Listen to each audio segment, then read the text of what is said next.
Éminence, cher Monseigneur Job, cher Père, cher Monseigneur Irénée, Mesdames et Messieurs, chers amis, c'est un véritable plaisir de vous accueillir ce soir pour le début de ce cycle de conférences, pourtant sur un sujet d'autant plus d'actualité que nous continuons à naviguer l'océan incertain de cette crise sanitaire qui se poursuit.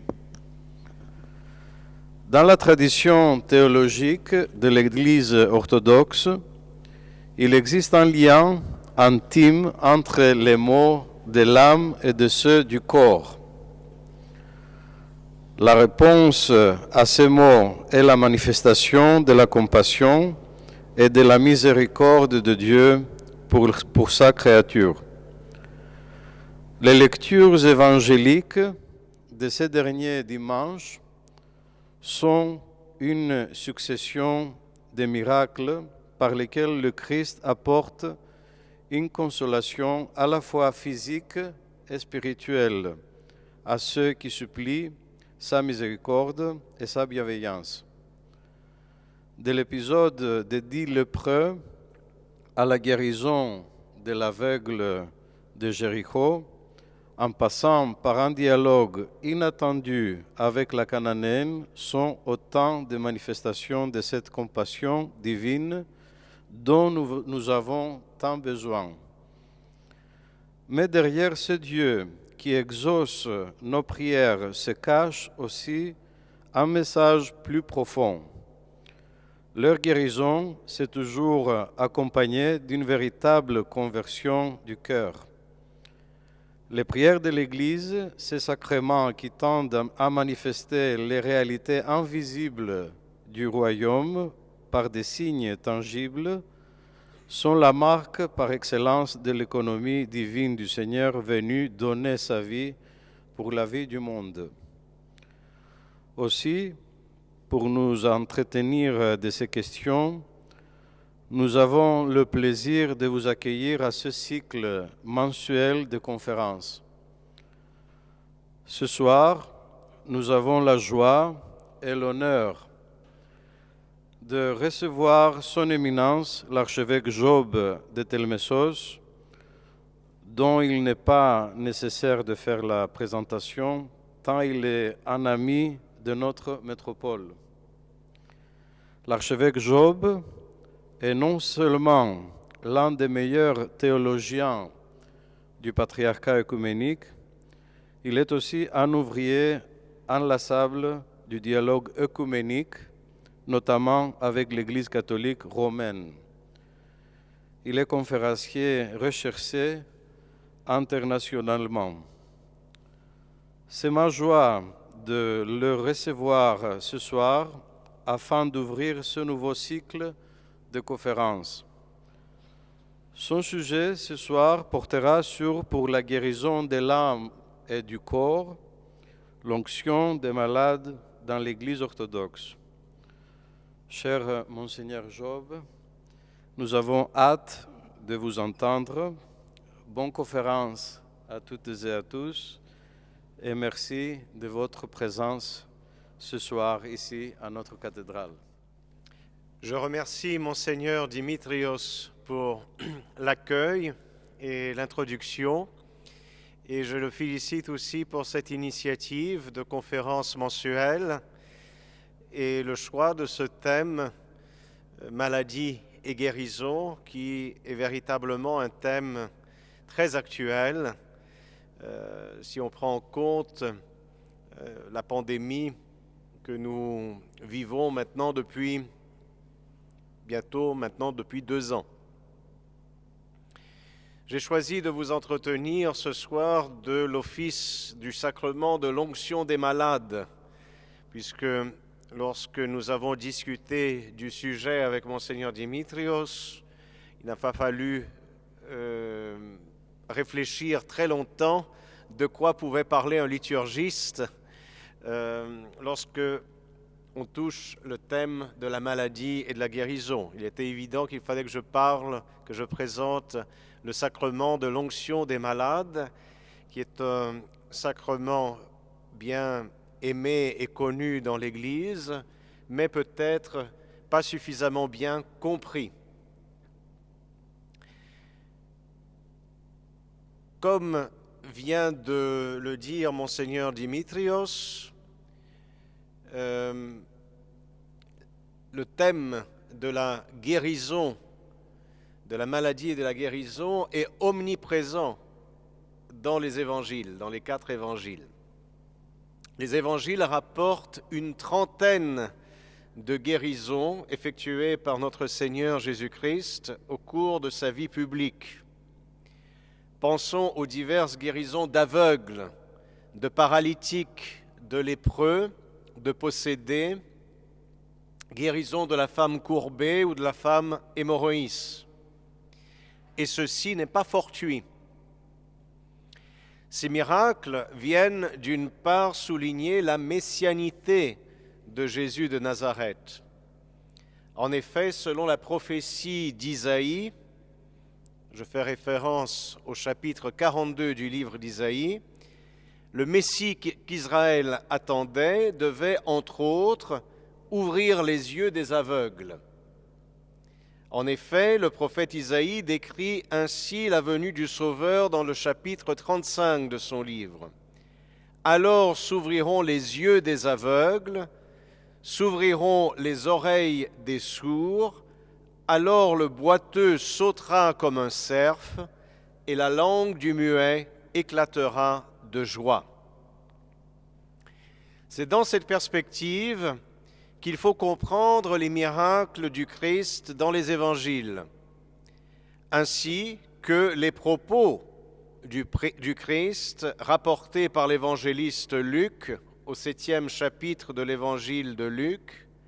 À l'heure même, Jésus guérit plusieurs personnes de maladies, d'infirmités et d'esprits malins, et il rendit la vue à plusieurs aveugles, et il leur répondit, « Allez rapporter à Jean le Baptiste, ce que vous avez vu et entendu.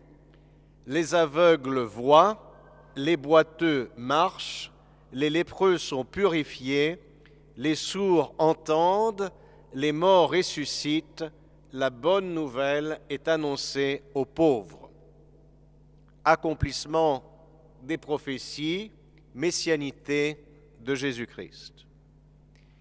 Mais d'autre part, ces miracles viennent rappeler le lien intime qui existe entre la maladie corporelle et le péché, c'est-à-dire le lien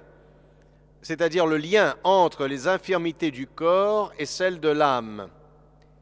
Non pas que les maladies corporelles soient une conséquence directe et immédiate d'un péché quelconque, mais plutôt qu'elles sont une conséquence de la chute d'Adam, du premier homme, qui engendra la maladie et la mort.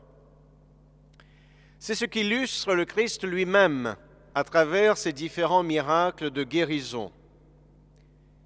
Ainsi, lors de la guérison de l'aveugle-né rapportée par l'évangéliste Jean, à la question des disciples s'interrogeant qui avait péché, cet homme ou ses parents, pour qu'il soit né aveugle, Jésus répondit, je cite l'évangile de Jean chapitre 9, « Ce n'est pas que lui ou ses parents aient péché, mais c'est afin que les œuvres de Dieu soient manifestées en lui.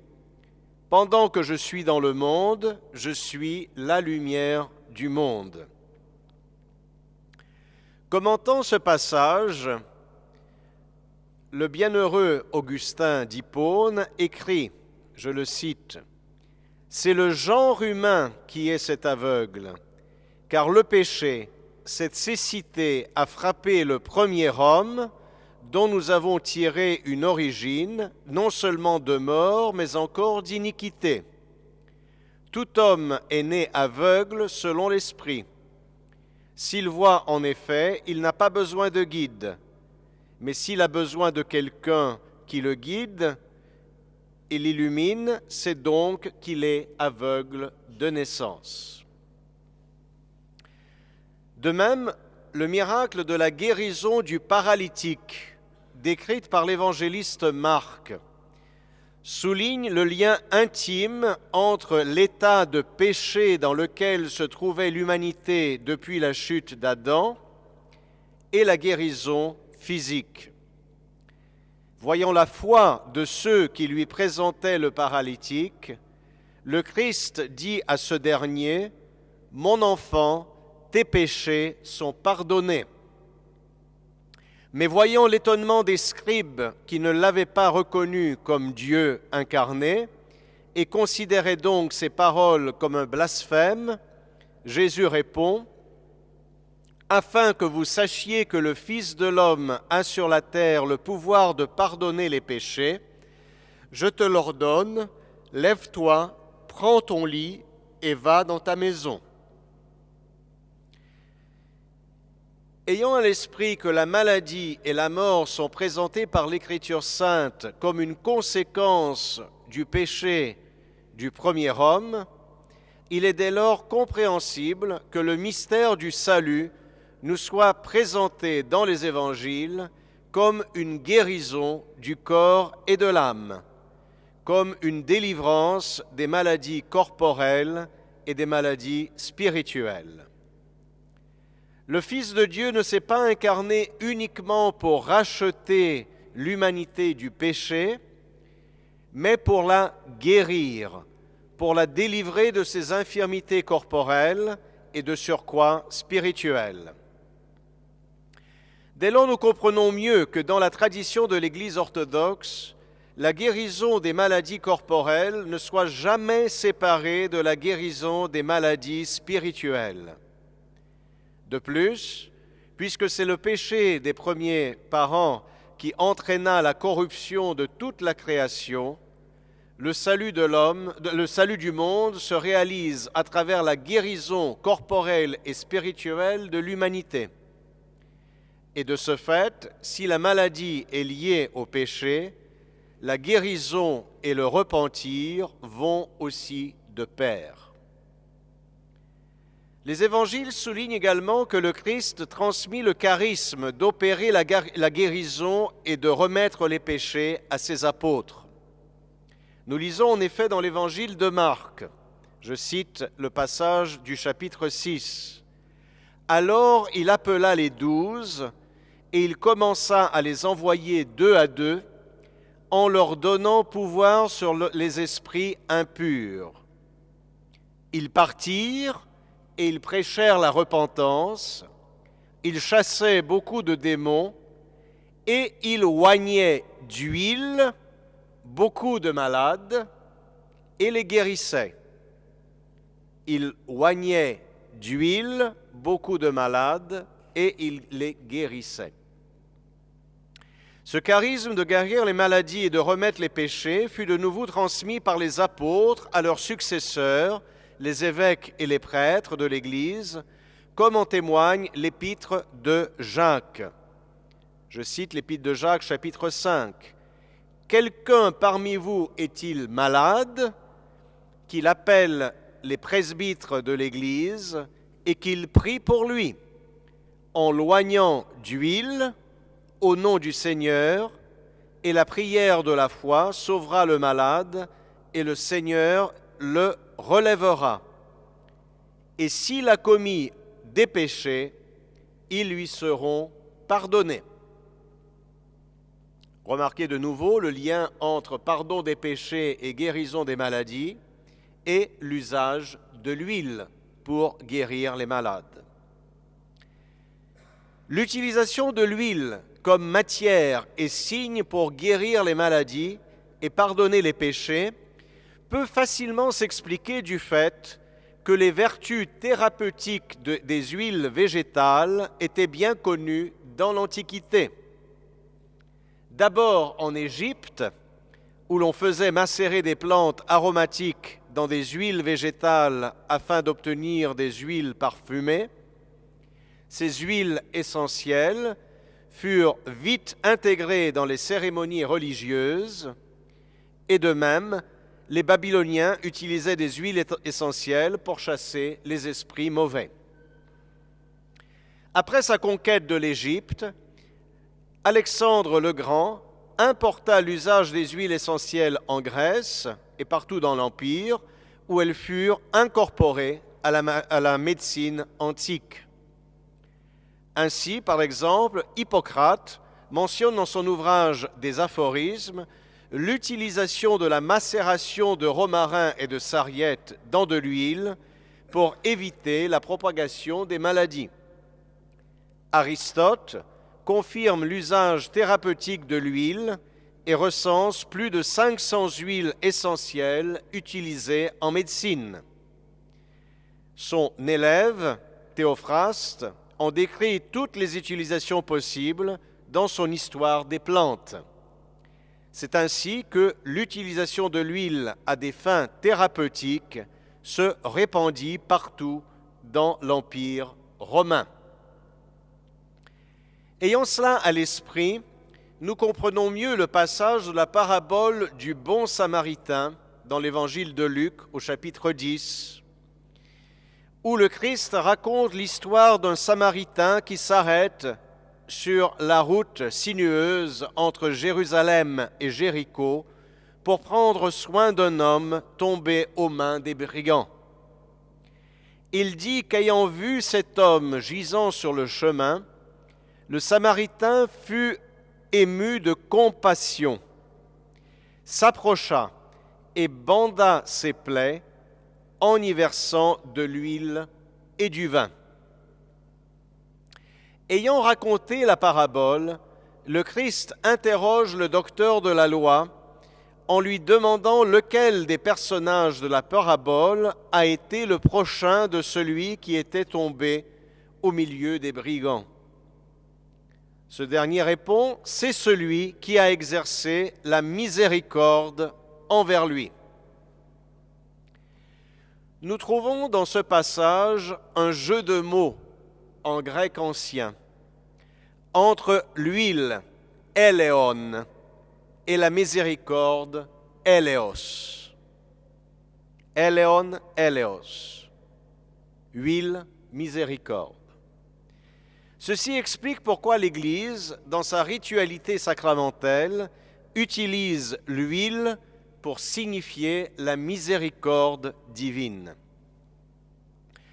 L'utilisation de l'huile pour oindre les malades, conformément à la pratique mentionnée dans l'Évangile de Marc et de l'Épître de Jacques que j'ai mentionné au tout début de mon exposé, est attestée dans l'Église primitive par de nombreuses sources patristiques, comme par exemple Origène au IIIe siècle, Saint Jean Chrysostome au IVe siècle et Saint Cyril d'Alexandrie au Ve siècle, qui se réfèrent tous à l'Épître de Jacques, au chapitre 5 de l'Épître de Jacques.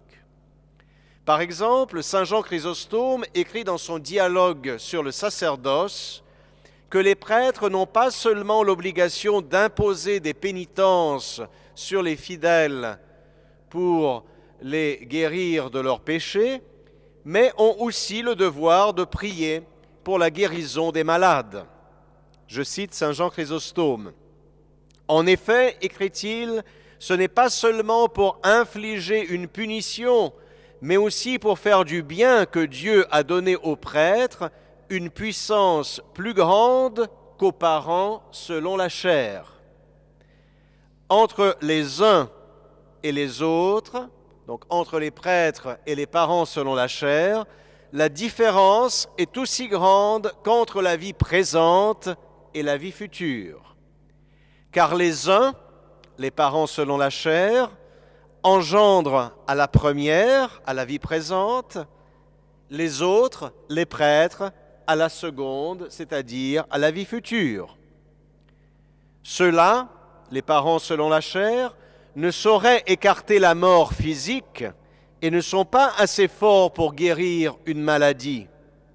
Ceux-ci, les prêtres, procurent souvent le salut d'une âme malade et près de se perdre en infligeant aux uns une peine modérée, en prévenant dès le début les chutes des autres, non seulement grâce à leur enseignement et à leurs avertissements, mais aussi par le secours de leurs prières. Ce n'est pas seulement lorsqu'ils nous font naître une seconde fois dans le baptême, mais ils ont aussi le pouvoir de pardonner les fautes commises ensuite. Quelqu'un, dit l'apôtre, est malade parmi vous, qu'il appelle les prêtres de l'Église et qu'il prie sur lui, après avoir fait une onction d'huile au nom du Seigneur. La prière de la foi sauvera le malade et le Seigneur le ranimera. Mais s'il a commis des fautes, elles lui seront pardonnées. Fin de la citation. Donc de nouveau, Saint Jean Chrysostome se réfère au 5e chapitre de l'Épître de Jacques. Dans les documents liturgico-canoniques du tournant du 5e siècle, comme par exemple la tradition apostolique, les constitutions apostoliques ou le testament de notre Seigneur, de même que dans l'ancien Eucologe de Sérapion, datant de la même époque, nous trouvons des textes de prière pour bénir l'huile destinée à l'onction des malades. Je citerai ici celle des constitutions apostoliques datant de la fin du IVe siècle. Seigneur Sabaoth, Dieu des puissances, Créateur des eaux et corrège de l'huile, miséricordieux et philanthrope, toi qui donnes l'eau pour boire et purifier, et l'huile qui réjouit le visage, pour la joie et l'allégresse, toi-même maintenant, par le Christ, sanctifie cette eau et cette huile au nom de celui et de celles qui les ont apportées, et accorde leur la vertu de produire la santé, de chasser les maladies, de mettre en fuite les démons, de protéger la maison, d'éloigner toute embûche par le Christ notre espérance, par qui, à toi, gloire, honneur et vénération, dans le Saint-Esprit, pour les siècles. Amen. Remarquons tout d'abord que ces documents ne mentionnent pour la guérison des malades qu'une seule prière, dite sur l'huile, éventuellement aussi sur de l'eau. C'est ce que confirme d'ailleurs l'étymologie du nom du sacrement des malades, Evcheleon, composé des mots prière, Evchi en grec, et huile, Eleon. Evcheleon, Evchi, Eleon. Par ailleurs, il est remarquable que la prière des constitutions apostoliques demande à Dieu que l'huile reçoive la vertu de produire la santé, de chasser les maladies, de mettre en fuite les démons et de protéger la maison.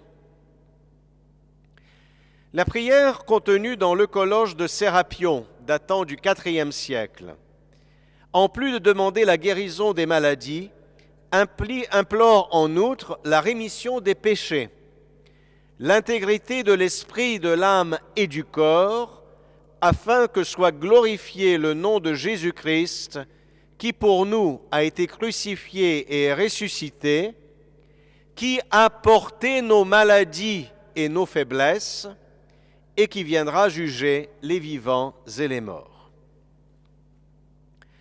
Le plus ancien manuscrit connu de l'Eucologe byzantin. L'Eucologe, c'est le recueil des prières, de toutes les prières sacramentelles que le prêtre dit dans l'Église. Le plus ancien manuscrit qui nous est parvenu est le Codex Barberini grec 336, datant de la seconde moitié du 8e siècle. Ce manuscrit est une copie d'un Eucologe constantinopolitain qui a été faite en Italie du Sud. Il ne faut pas oublier que l'Italie du Sud a été pendant très longtemps un territoire byzantin. Et puisque c'est un manuscrit de la périphérie byzantine, c'est-à-dire que ce n'est pas un manuscrit qui a été copié à Constantinople même, mais copié en Italie du Sud, nous pouvons très bien imaginer que c'est en fait la copie d'un eucologe bien antérieur au 8e siècle. Pour l'histoire, donc, ce manuscrit a été acquéri au cours du XVIIe siècle par le cardinal Francesco Barberini, qui était un savant dans les langues orientales, dans les langues anciennes, qui avait constitué une riche collection de manuscrits. Et ce codex, maintenant, se trouve dans la bibliothèque Vaticane. Donc, ce codex contient seulement 5 prières en lien avec la maladie. 3 prières pour un malade et 2 prières pour l'huile du malade. Ces prières ont été par la suite incorporées dans le déroulement de l'onction des malades que nous connaissons aujourd'hui et donc sont toujours en usage dans notre Église de nos jours. Je citerai ici la 4e prière qui est lue aujourd'hui pour la bénédiction de l'huile. Seigneur, dans ta miséricorde, Eleos, et ta compassion, guéris les meurtrissures de nos âmes et de nos corps. Toi-même, ô Maître, sanctifie cette huile pour qu'elle serve de remède à ceux qui en seront oints et qu'elle délivre de toute souffrance, de toute souillure de la chair et de l'esprit et de tout mal, afin qu'en cela aussi soit glorifié ton nom très saint, Père et Fils et Saint-Esprit, maintenant et toujours et dans les siècles des siècles. Nous remarquons que cette prière demande que l'huile, Eleon, soit le signe de la miséricorde, Eleos, de Dieu, qui guérit les meurtrissures des âmes et des corps, et qu'elle serve de remède ou de guérison, therapian, dit le texte, des maladies, des malades, et les délivre de toute souillure charnelle et spirituelle.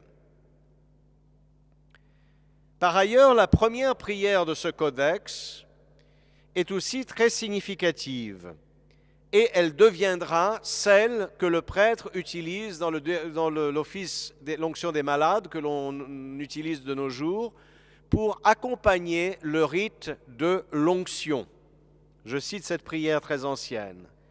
Père Saint, médecin des âmes et des corps, qui nous a envoyé ton Fils unique, notre Seigneur Jésus-Christ, pour guérir toute maladie et nous délivrer de la mort, guéris aussi ton serviteur de son infirmité corporelle et spirituelle par la grâce de ton Christ. Vivifie-le selon ton bon plaisir pour qu'il te rende par ses bonnes œuvres de justes actions de grâce qui t'est due.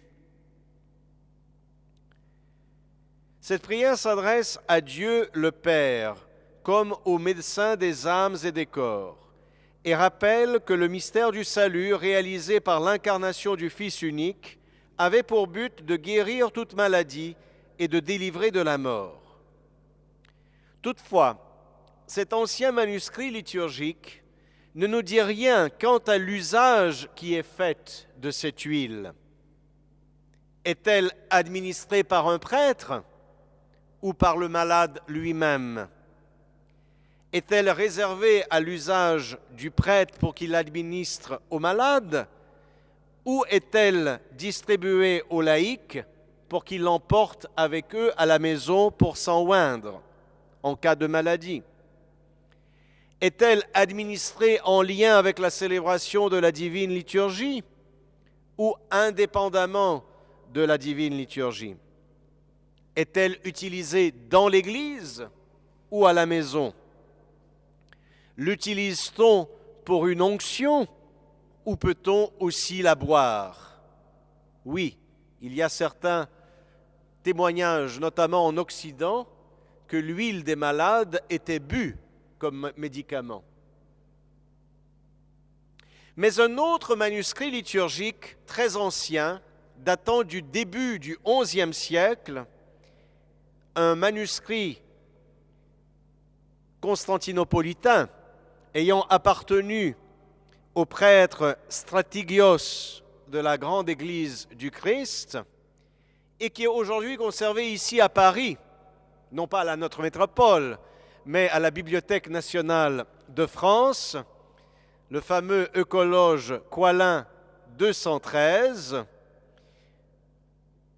nom du fonds Qualin constitué par le chancelier Séguier au XVIIe siècle, transmise par voie d'héritage à son petit-fils, Henri, duc de Qualin, qui est devenu évêque de Metz, qui l'a légué, cette collection de manuscrits, à l'abbaye bénédictine de Saint-Germain-des-Prés, ici à Paris, et qui a été récupérée après la Révolution par la Bibliothèque nationale de France. Eh bien, ce manuscrit Qualin, cet Eucologe Qualin 213, que vous pouvez d'ailleurs consulter en ligne sur le site Gallica de la Bibliothèque nationale de France, nous donne un déroulement beaucoup plus développé et beaucoup plus précis quant à ce que l'on fait pour l'onction des malades.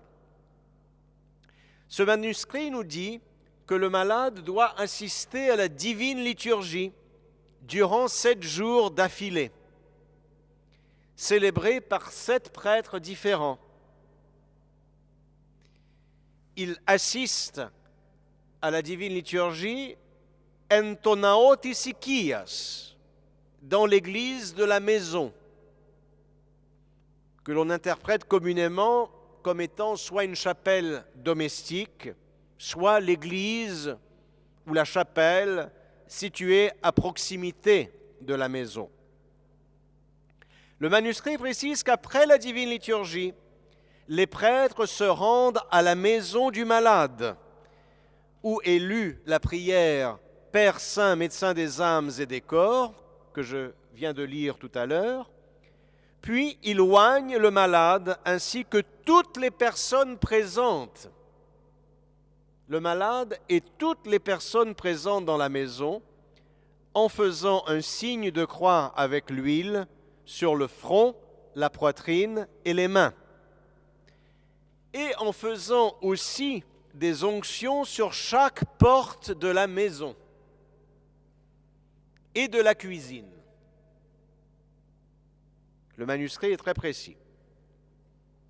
Cette onction générale est suivie de la lecture de l'Évangile, de la péricope de Zachée, la visite du Seigneur dans la maison de Zachée, puis a lieu l'ecténie et le renvoi, et les prêtres retournent alors à l'église de la maison où l'antidoron est distribué. Le manuscrit nous précise que cet ordo est répété pendant 7 jours consécutifs. Entre le XIIIe et le XIVe siècle, l'ordo de l'onction des malades, mentionné dans ce manuscrit constantinopolitain aujourd'hui conservé à Paris, a été fortement abrégé et simplifié et fut déconnecté de son contexte eucharistique, fut déconnecté de la divine liturgie. Néanmoins, l'usage que l'onction soit administrée par 7 prêtres subsista, ce qui lui donna le nom populaire en grec d'heptapapadon, littéralement service des 7 prêtres, ou dans les langues slaves de soborovanie, que nous pouvons traduire comme service de la synaxe ou de la conciliarité.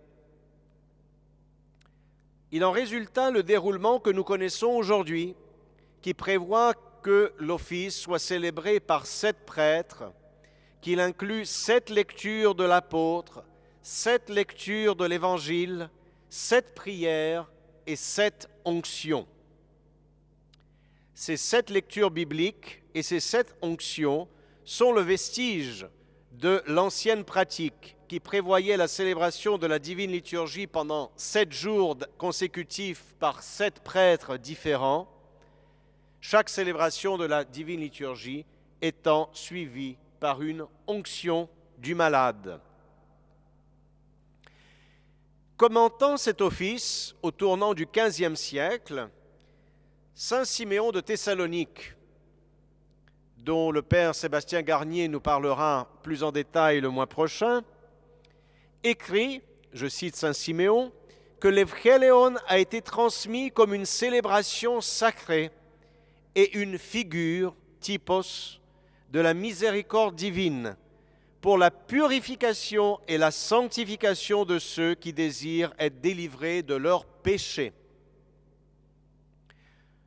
Selon lui, l'onction accorde la rémission des péchés, la guérison de la maladie et la sanctification. Concernant le fait que ce sacrement soit conféré par 7 prêtres, saint Siméon n'y voit qu'une raison symbolique et admet que l'onction des malades peut être aussi célébrée par 3 prêtres, voire même moins, notant toutefois que dans ce cas, rien ne doit être omis de ce qui nous a été transmis, c'est-à-dire qu'il ne faut pas omettre aucune lecture ni prière. Le choix des 7 lectures bibliques pour ce sacrement est significatif. La première épître qui est lue durant cette célébration est bien évidemment le passage de l'épître de Jacques, chapitre 5, qui prescrit l'onction des malades et qui justifie d'une part l'existence de ce sacrement. Le commandement de l'apôtre d'appeler les presbytres de l'Église vient aussi justifier l'usage qui veut que l'onction soit conférée par 7 prêtres et non pas par un seul, dans la pratique byzantine. Cette première lecture est suivie par la péricope de l'évangile de Luc sur la parabole du bon samaritain, où, comme je l'ai expliqué, apparaît un jeu de mots entre l'huile, éléon, et la miséricorde, éléos, de Dieu, et qui justifie l'utilisation de l'huile dans ce sacrement pour signifier la miséricorde divine. Par ailleurs, sur ce passage scripturaire où le bon samaritain banda les plaies de l'homme roué de coups en y versant de l'huile et du vin, se fonde l'usage constantinopolitain de mélanger du vin à l'huile d'olive lors de la célébration de l'onction des malades. Comme deuxième lecture, la célébration prévoit le passage de l'Épître aux Romains, chapitre 15, où saint Paul affirme que les forts doivent porter les infirmités des faibles, et l'histoire de Zachée, chef des publicains, un homme pécheur à qui le Christ annonce le salut. Comme troisième lecture, l'office prévoit le passage de la première épître aux Corinthiens, où l'apôtre parle du don des guérisons et de la charité, 1 Corinthiens 12, et la péricope de l'Évangile où le Christ donne le pouvoir aux apôtres de chasser les esprits impurs et de guérir les maladies et les infirmités, Matthieu chapitre 10. Les quatrièmes lectures sont le passage de la seconde épître aux Corinthiens, chapitre 6, qui parle de la purification des souillures de la chair et de l'esprit, et le récit de la guérison de la belle-mère de l'apôtre Pierre, Matthieu chapitre 8, guérison de démoniaques et de malades.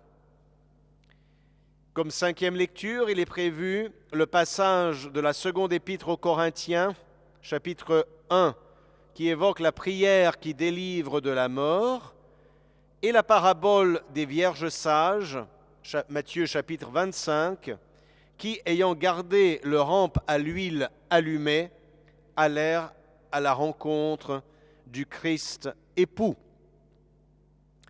Comme sixième lecture, l'office de l'onction des malades nous propose le passage de l'épître aux Galates, chapitre 5, où Paul exhorte les chrétiens à crucifier les passions et les désirs de la chair et porter les fardeaux des uns des autres. Et le récit de guérison de la fille de la Cananéenne, Matthieu chapitre 15. Et enfin, comme septième lecture, nous trouvons le passage de la première épître de Paul aux Thessaloniciens, chapitre 5, où l'apôtre nous enseigne de prier sans cesse et évoque la sanctification du corps, de l'âme et de l'esprit, et le récit de la conversion de Matthieu le publicain, où le Christ affirme que ce ne sont pas ceux qui sont en santé qui ont besoin de médecins, mais les malades, et que pour cette raison, il est venu appeler les pécheurs à la repentance. Donc, nous voyons de nouveau la parenté du péché et de la maladie. Il apparaît clairement, à travers ces divers passages du Nouveau Testament qui ont été choisis comme lecture pour l'onction des malades, que cette onction avec de l'huile, pratiquée dès l'époque apostolique et associée à la prière, procure non seulement la guérison des maladies corporelles, mais aussi et surtout la guérison spirituelle. Comme nous l'avons vu, le péché et les passions sont perçus comme des maladies de l'âme et des faiblesses spirituelles. Et c'est pourquoi saint Siméon de Thessalonique affirme que l'huile sanctifiée donne à ceux qui se repentent la guérison des maladies et soigne non seulement les corps, mais aussi les âmes. Nous pouvons donc conclure que l'office de l'onction des malades procure non seulement une guérison du corps, mais aussi de l'âme, et qu'elle procure par-dessus tout la rémission des péchés. C'est ce que souligne la prière de l'onction que j'ai citée précédemment, qui s'adresse à Dieu comme au médecin des âmes et des corps, pour que par la grâce du Christ soient guéries les infirmités du corps et de l'âme. Mais c'est aussi ce que ne cessent de souligner toutes les 7 prières qui sont lues durant la célébration de ce sacrement, lesquelles demandent non seulement la guérison des maladies corporelles, mais surtout la délivrance des passions et la rémission des péchés. Je citerai ici comme exemple la très belle 6e prière de l'Evangélion. Nous te rendons grâce, Seigneur notre Dieu, bon et ami des hommes, médecin de nos âmes et de nos corps, toi qui sans trouble portes nos infirmités et dont les plaies nous ont tous guéris. Toi le bon pasteur venu à la recherche de la brebis perdue, toi qui portes aux faibles la consolation et la vie au cœur brisé, toi qui as guéri l'hémorroïs après 12 ans de maladie, toi qui as délivré du funeste démon la fille de la Cananéenne, toi ce créancier qui a remis leurs dettes à l'un et à l'autre de tes débiteurs, toi qui as accordé à la pécheresse la rémission, toi qui as fait au paralytique la grâce de la guérison en plus de la rémission des péchés, toi dont la parole a justifié le publicain et qui a agréé l'ultime confession du larron, toi qui as enlevé les péchés du monde et les as cloués sur la croix, nous te prions et nous te supplions. Toi-même, en ta bonté, remets, pardonne, efface, Seigneur, les péchés, les iniquités de tes serviteurs, leurs fautes volontaires et involontaires, commises sciemment ou par inadvertance, par transgression et par désobéissance, pendant la nuit ou pendant le jour. Tous leurs péchés et les nôtres, pardonne-les, toi, le Dieu bon, indulgent et ami des hommes, et ne leur permets pas, non plus qu'à nous, de tomber dans une vie impure, de prendre le chemin de la perdition. Oui, Seigneur et Maître, exauce maintenant la prière du pécheur que je suis en faveur de tes serviteurs.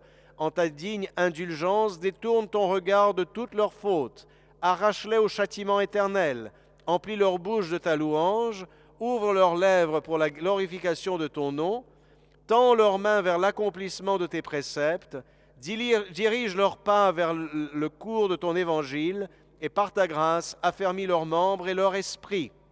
Car tu es notre Dieu, toi qui par l'intermédiaire de tes saints apôtres nous as donné cette instruction, tout ce que vous lierez sur terre sera lié aux cieux, tout ce que vous délierez sur la terre sera délié dans les cieux, et encore, ceux à qui vous remettrez les péchés, ils leur seront remis, et à ceux à qui vous les retiendrez, ils leur seront retenus. Et de même que tu as exaucé dans ton affliction de son âme Ézéchias à l'heure de la mort, et n'a pas méprisé sa prière, exauce maintenant le pauvre pécheur que je suis, moi ton indigne serviteur. Car tu es Seigneur Jésus-Christ, celui qui par bonté et par amour pour les hommes demande de pardonner 70 fois, 7 fois à qui tombe dans quelque péché, celui qui regrette nos fautes se réjouit du retour des égarés. Car ta miséricorde égale ta magnificence, et nous te rendons gloire, ainsi qu'à ton Père éternel, et à ton très saint, bon et vivifiant Esprit, maintenant et toujours, et dans les siècles des siècles. Nous voyons une fois de nouveau le lien entre la rémission des péchés et la guérison des maladies du corps et de l'âme, avec toutes ces références aux récits de guérison, aux miracles de guérison dans les évangiles que nous mentionnions au tout début de cet exposé. De même, la prière finale, qui est une absolution déprécatoire, c'est-à-dire une absolution qui demande à Dieu de pardonner les péchés, récitée alors que les prêtres imposent l'évangéliaire sur la tête du ou des malades, un rite qui vient montrer, qui vient signifier que ce n'est pas le prêtre, mais le Christ lui-même qui impose sa main forte et puissante sur le malade pour le guérir, souligne que Dieu ne veut pas la mort du pécheur, mais qu'il vive et qu'il se convertisse, évoquant ici la conversion de David et la prière de repentance de Manassé, qui furent dans l'Ancien Testament agréées par Dieu. Je cite cette prière finale. « Roi saint, plein de tendresse et de miséricorde, Seigneur Jésus-Christ, Fils et Verbe du Dieu vivant, toi qui ne veux pas la mort du pécheur, mais qu'il se convertisse et qu'il vive, ce n'est pas ma main pécheresse que j'impose sur la tête de ceux qui s'approchent de toi dans le péché et qui par notre intermédiaire te demandent la rémission de leurs fautes. Étends toi-même ta forte et puissante main à travers cet évangile que mes concélébrants, puisqu'il y a 7 prêtres, tiennent sur la tête de tes serviteurs. Avec eux, je te prie, supplie ta suprême compassion, ta clémence, ton amour pour les hommes, Dieu notre Sauveur, toi qui as accordé par l'intermédiaire de ton prophète Nathan la rémission de ses fautes à David lorsqu'il s'en repentit, et qui a agréé la prière que Manassé t'adréa dans son repentir, toi-même en ton habituel amour des hommes, reçois tes serviteurs qui se repentent de leurs péchés et veuillent ne pas considérer toutes leurs fautes. Car tu es Dieu, celui qui invite à pardonner 70 fois 7 fois à ceux qui tombent dans le péché, et ta miséricorde égale ta magnificence. » Il est très significatif que dans cette prière finale qui conclut l'office, le sacrement de l'onction des malades, le prêtre ne prie pas du tout pour la guérison des maladies, mais seulement pour la rémission des péchés. Nous pouvons comprendre pourquoi l'Église orthodoxe célèbre l'onction des malades, non pas seulement pour les mourants, non pas seulement pour tous les malades, mais même pour l'ensemble des fidèles. En effet, l'Evangélion, l'onction des malades, apparaît comme le mystère par excellence de la guérison de l'âme et du corps, la restauration, le salut de l'homme tout entier.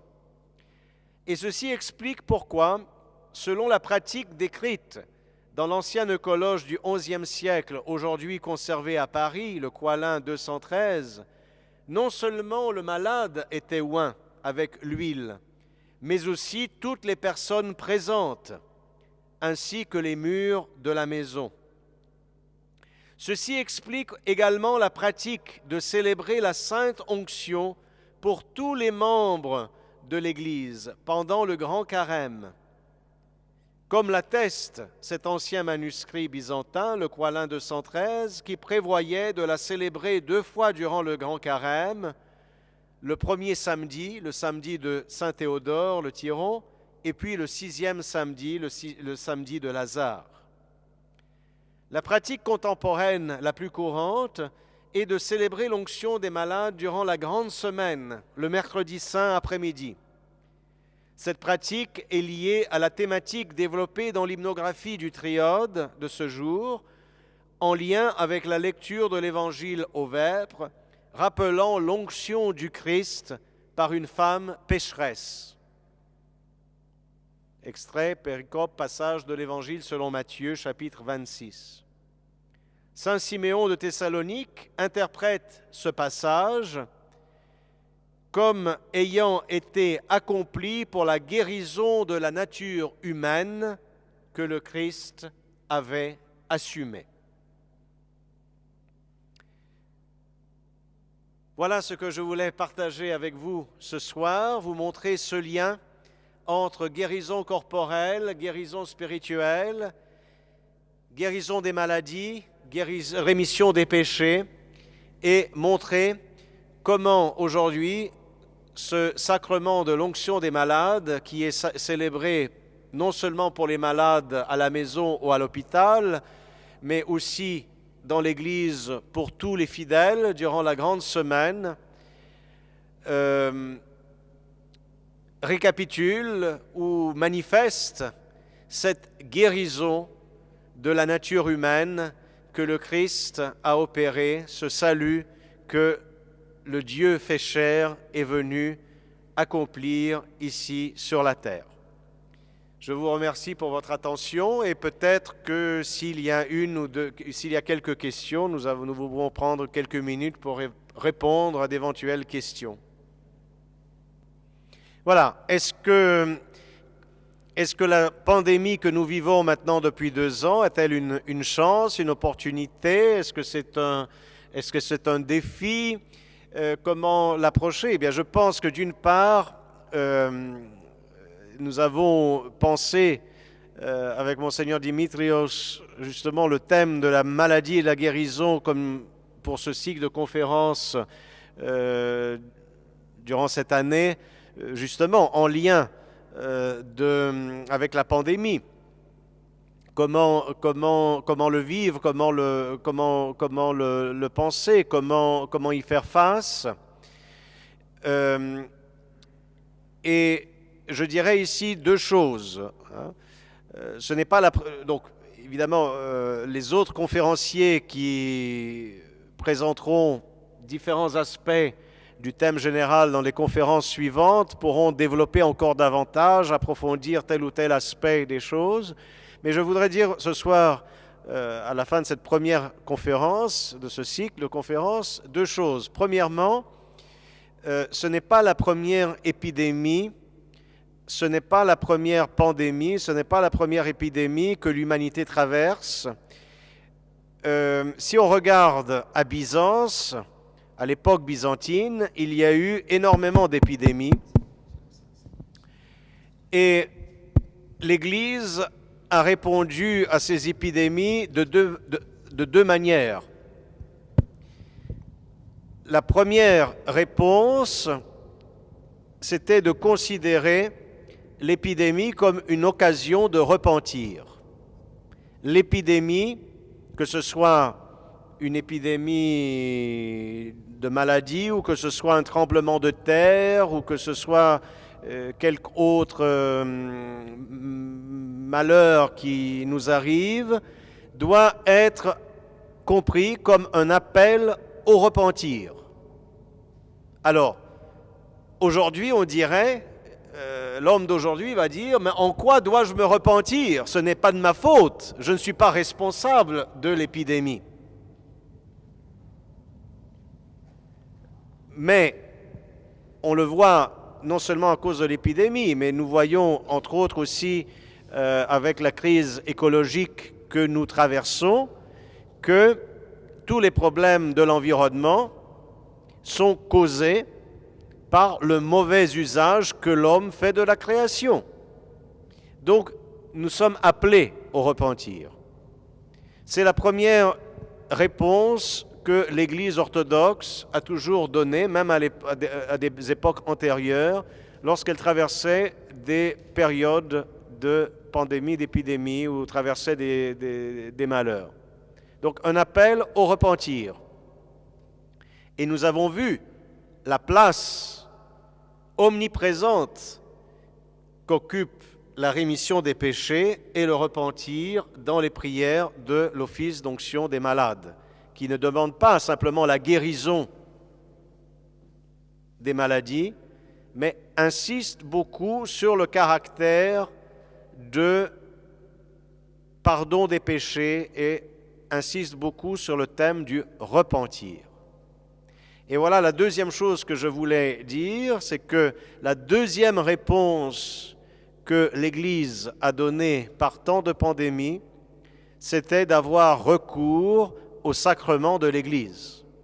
Nous avons dans les sacrements de l'Église toutes les réponses, tous les remèdes aux maux que nous traversons dans notre vie. Voilà ce que je répondrai aujourd'hui à votre question, mais je pense que les conférenciers qui me suivront dans les autres conférences les mois prochains vont également développer d'autres aspects en lien avec la pandémie que nous traversons actuellement. J'ai déjà lu dans les écrits spirituels que parfois certains êtres sont attachés à leurs maux et ils ne veulent pas guérir. J'ai lu ça dans certaines saintes, je ne sais plus laquelle, qui disait, je crois que c'est la petite Thérèse, qui disait qu'elle priait pour certaines personnes, mais elle était triste parce que ces personnes ne voulaient pas lâcher leurs maux. Est-ce que vous avez quelque chose à nous dire là-dessus ?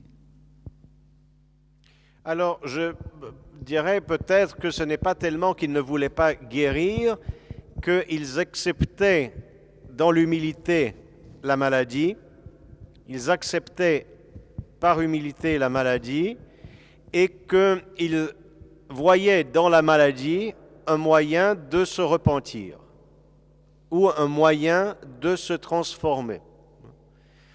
C'est aussi ce que les pères nous enseignent, c'est que généralement, nous aujourd'hui, nous sommes des enfants gâtés qui vivons dans le confort.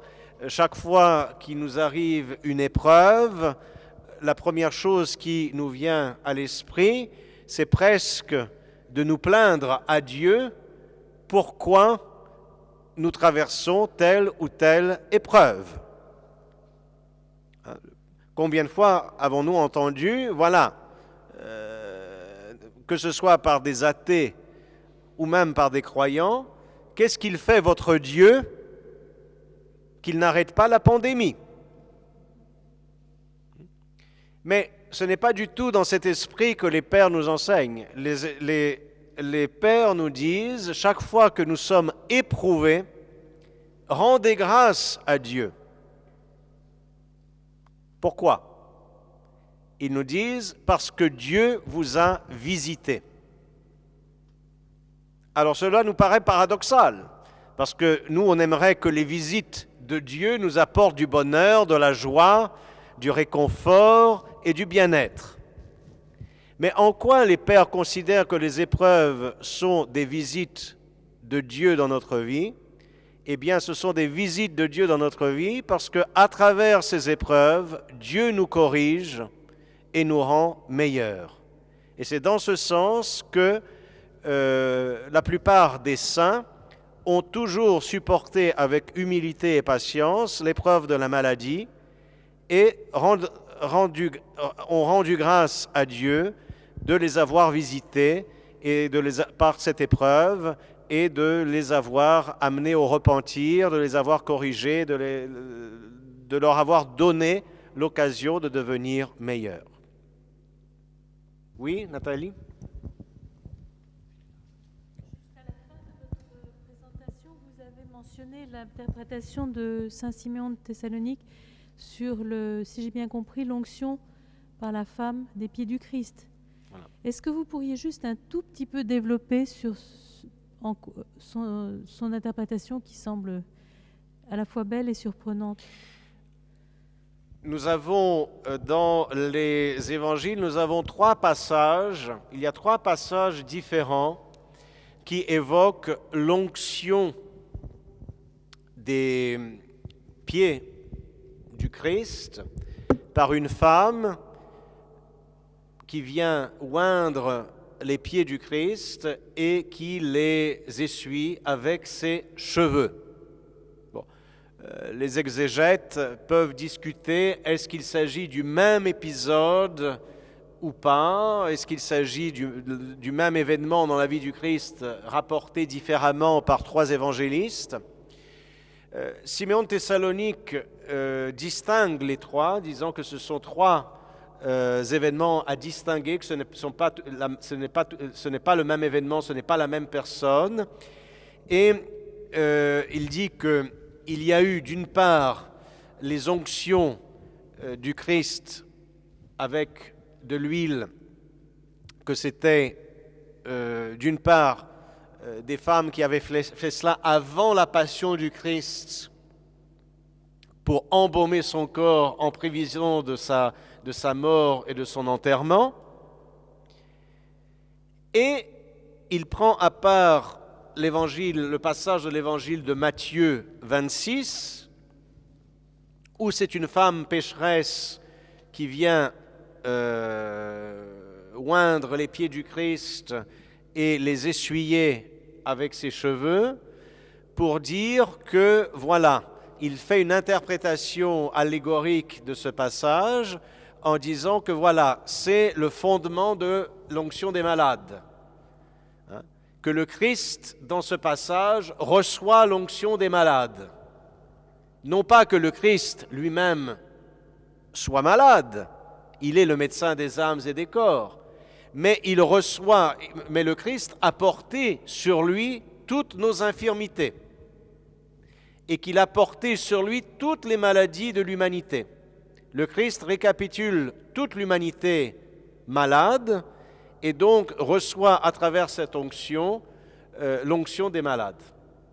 Bon, c'est une interprétation allégorique du passage, une interprétation spirituelle, mais qui nous rappelle que le Christ n'est pas simplement le médecin, mais que le Christ a aussi porté sur lui, en assumant pleinement notre nature humaine corrompue, toutes les maladies et toutes les souffrances de l'humanité.